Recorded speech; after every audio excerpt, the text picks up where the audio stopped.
ఈ బ్రీచ్ని క్లోజ్ చేసే పరిస్థితికి వచ్చారు. అది క్లోజ్ చేయకుండా క్లోజ్ చేసిన తర్వాత కూడా మీరు చూశారు, పెద్ద పెద్ద బోల్డర్స్ పెట్టారు. మొదటి రోజున 500-600 క్యూసెక్స్ నీళ్లు మళ్ళా లీకేజ్ మొదలుపెట్టాయి. దానిపైన వాళ్ళ దగ్గరుండే ఒక మెటీరియల్, లేటెస్ట్ మెటీరియల్ని, ఆ టార్బాలిన్ మరిగా ఉండే అంతా కూడా, ఆ మెటీరియల్ పేరు జియో మెమరీన్ ఒకటి, దానిపైన ఇంకొకటి కూడా పెట్టి, ఏం షీట్ అది,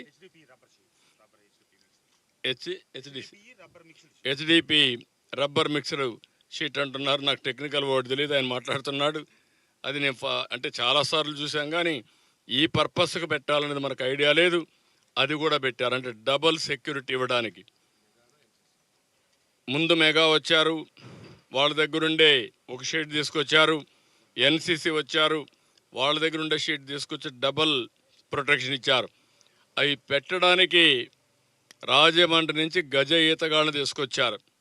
మళ్ళా నీళ్ళు లోపలికి వెళ్ళాలి, లోపలికి వెళ్ళి ఆ షీట్ వేయాలి. ఆ షీట్ మళ్ళా బయట రాకుండా వెయిట్ పెట్టాలి. అవన్నీ వెయిట్ పెట్టి ఎన్ని విధాల ప్రయత్నం చేయాలనో, ఎందుకంటే మామూలు ఈతగాళ్ళు లోపలికి కూడా పోలేరు. లోపలికి పోయి ఒక 10 సెకండ్లో 20 సెకండ్లు అక్కడ ఉండి అవి సెట్ చేయాలి. అలాంటి అన్నీ, అంటే ఒక విధంగా చెప్పాలంటే ఎన్ని కష్టాలు నష్టాలు ఓర్చాలను అన్నీ ఓర్చి కడాన దీన్ని క్లోజ్ చేయగలిగారు.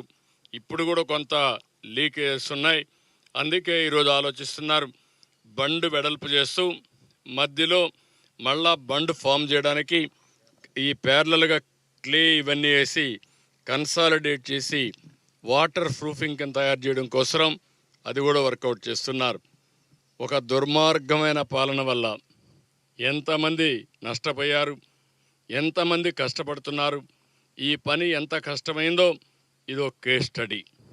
భవిష్యత్తులో కూడా ప్రతి ఒక్కరూ గుర్తుపెట్టుకోవాల్సిన అవసరం ఉంది. ఈరోజు ఇక్కడ ఉండేవాళ్ళు వచ్చారు, మా ఇండ్లని తడిచిపోయాని. ఒక్కరు కాదు, కొన్ని ఈరోజుతే ఇప్పటికే 1,00,000 కుటుంబాలు ఎన్యూమరేషన్ కూడా చేశాం. అన్ని కుటుంబాలు ఎన్యూమరేట్ చేస్తున్నాం. కడాన అందరిని రమ్మంటున్నాం. రాష్ట్రంలో ఉండే దాతలు, జాతీయ స్థాయిలో ఉండే వ్యక్తులు కూడా ముందుకు వచ్చారు.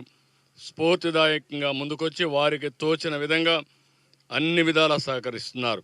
కొంతమంది ఫైనాన్షియల్గా సహకరిస్తున్నారు, కొంతమంది ఆర్థిక ఏదైనా అవసరమైతే స్వచ్ఛందంగా ముందుకొచ్చి బట్టలు కానీ ఇవన్నీ తీసుకొచ్చి వాళ్ళు సహకరిస్తున్నారు.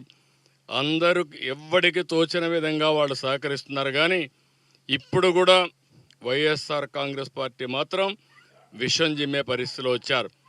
వాళ్ళు ఓడిపోయారు కాబట్టి ఈ రాష్ట్రంలో ప్రజల మీద కక్ష తీర్చుకోవాలనే విధంగా పోతున్నారు.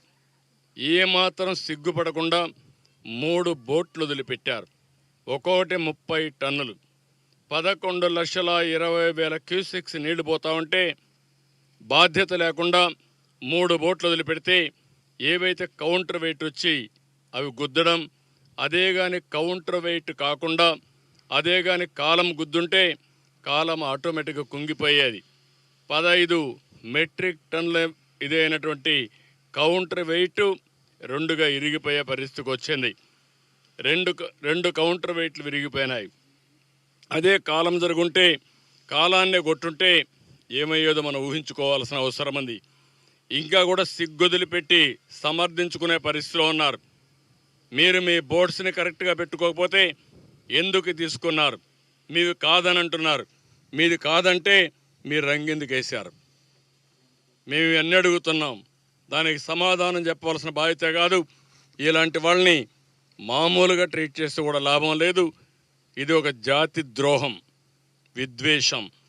ఎందుకంటే ఒక ప్రాజెక్ట్ని ఇంత దారుణంగా లెక్కలేనితనంతో, ఆ ప్రాజెక్టు యొక్క ఇది చూస్తే 170 సంవత్సరాలు చరిత్ర, 100 సంవత్సరాలు సర్వీస్ చేసిన తర్వాత బ్రిటిష్ వాళ్ళు కట్టిన ఆ ప్రాజెక్ట్ని ప్రకాశం పంతులు గారి సమయంలో మళ్ళీ ఇప్పుడు